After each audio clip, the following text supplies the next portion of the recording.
La première particularité du tarot d'Yéville, c'est le nom des cartes. Le nom des cartes n'est pas mentionné directement sur les cartes, mais dans des petits textes sur certaines cartes. Dans les arcanes majeures, par exemple, on ne trouvera que les numéros des cartes. Je vais vous expliquer maintenant pourquoi c'est un avantage. Ici, à l'arcane 8, on voit qu'il n'y a pas de nom.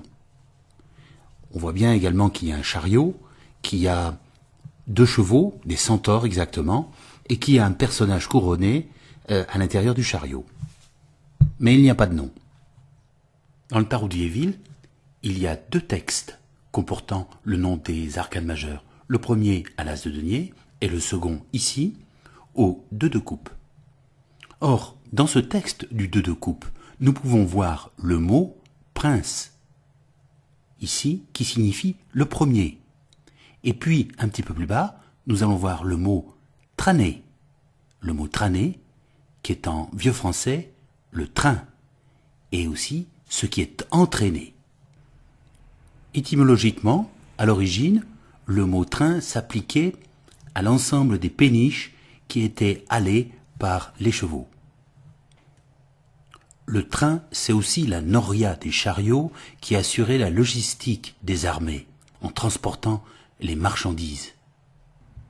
On trouve encore une trace de cette étymologie du mot train dans le régiment du train dans l'armée française. C'est tout ce qui était la logistique, les transports. Donc, nous retrouvons ici notre prince et le chariot avec les 2 centaures, et donc l'action du prince qui soit traîné, qui soit entraîné, qui soit dans le mouvement, puisque le tarot, c'est d'abord l'action. Qu'est-ce qui se passe? Quelle action va se dérouler? Donc, on peut en déduire que le nom de l'arcane 8, c'est le prince qui soit traîné. Mais avec un petit peu d'imagination, puisque le 2 de coupe nous offre un texte, on peut aussi extrapoler et dire que les forces cosmiques, la lune, les étoiles, la foudre, font que le prince, à force, soit pendu, ce qui n'est pas très agréable, entraîné au diable, c'est-à-dire dans une action négative, avec des répercussions négatives. Voilà ce que l'on peut imaginer à partir de la non-inscription du nom. On n'est pas limité. Maintenant, prenons l'arcane 12 et voyons tous les avantages qu'il y a à ne pas la nommer le pendu. À l'arcane 12, comme je l'ai expliqué, le personnage est en lévitation, parce qu'ici, le chiffre 12 est dans le bon sens. Donc, un personnage en lévitation et non pas pendu. Le fait de mettre le nom sur la carte, ici on mettrait pendu, ça modifierait complètement le sens de la carte, ça la limiterait, et même ça deviendrait incongru, puisqu'il n'est pas pendu, il est en lévitation. Donc, ne pas mettre le nom sur la carte offre un maximum de possibilités. Donc, le fait de ne pas mettre les noms sur les arcanes majeures ne les prédestine pas, on a plus de liberté.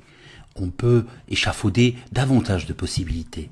Par exemple, dans ce texte ici, à l'as de denier, le texte supérieur, finalement, qui est l'amoureux? Est-ce que c'est vraiment le personnage central de l'arcane 6? À bien y regarder, on peut se demander si le vieillard, avec tout ce qui est caché dans sa robe, serait pas plutôt l'amoureux, ou le baga, ou le mat. Et amoureux de qui? De cette dame. Mais qui est cette dame? Voilà l'autre avantage, donc, d'avoir regroupé tous les noms dans des petits textes. Ça forme des sortes d'énigmes ou des messages, ou une sorte de mantra. Comme par exemple ici, le texte du bas de l'as de denier, qui donne « soit crié à son de trompe par tout le monde », de par le pape, la papesse, l'empereur, l'impératrice et le soleil. Bien sûr, c'est un texte sibyllin, mais qui offre de nombreuses possibilités d'interprétation. Par exemple, qu'est-ce qui doit être crié à son de trompe, donc d'une manière forte, et en plus par tout le monde? Et au départ, par le pape, la papesse, l'empereur, l'impératrice, c'est-à-dire la hiérarchie la plus élevée. Voilà une des énigmes que l'on peut trouver dans ces petits textes sibyllins. Dans ces petits textes sibyllins, on trouve même ici une forme de hiérarchisation. Par exemple, le texte supérieur de l'as de denier, donc au plus haut de la carte, on va trouver Persin. Persin fait, qui crée. Et sur la deuxième ligne, donc en deuxième position en quelque sorte, on va trouver justice, justice.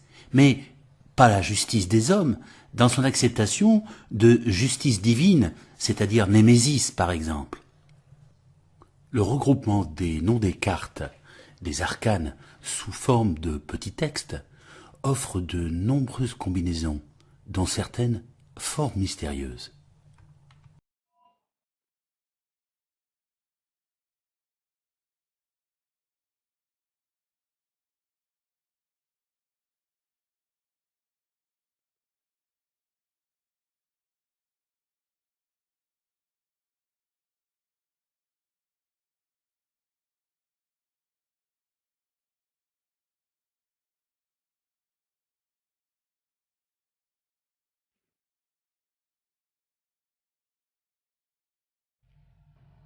Retrouvez le nom des cartes, leur étymologie et le sens caché de ces petits textes dans les 2 volumes Les mystères du tarot de Vieilleville.